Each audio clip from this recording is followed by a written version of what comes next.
Albert Einstein famously remarked in a conversation with Werner Heisenberg, he said, you know, in the West we've built a beautiful ship and in it has all the comforts. But actually the one thing that it doesn't have is a compass, and that's why it doesn't know where it's going. This paradox of our times was propounded by the Dalai Lama when he said we have wider freeways but narrower viewpoints. We have taller buildings but shorter tempers. Will Smith said that we spend money we haven't earned on things we don't need to impress people we don't like.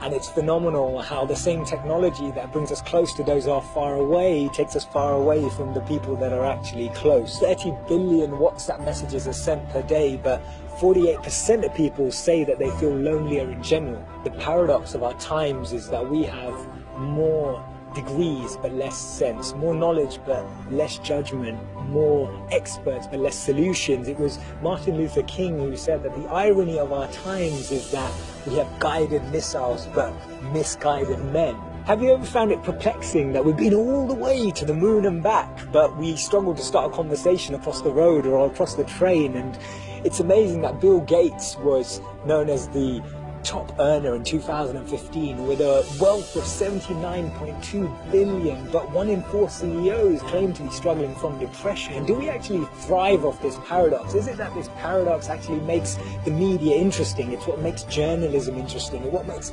politics interesting. It's what makes television interesting. Is this paradox actually what we feed off and what we live off and what we talk about and discuss in our circles?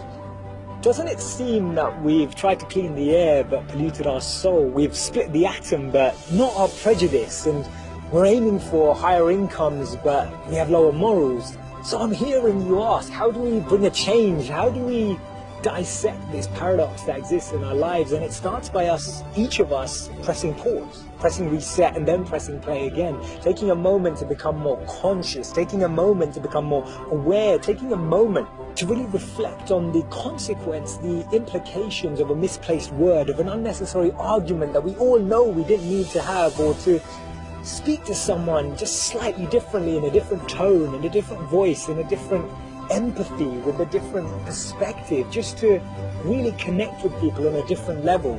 This thinking out loud started from Albert Einstein, and I'll track back to him when he actually said that the problems we have today can't be solved with the same thinking we used when we once created them. So actually we need to research alternative teachings. We need to dig into those ancient books of wisdom. We need to go back to understanding if there's anything written in those creased pages of time that can actually reveal more knowledge and more wisdom of how we can transform our experience of life today. Otherwise, this paradox means that every step forward we take, we'll take it 3 backwards every time.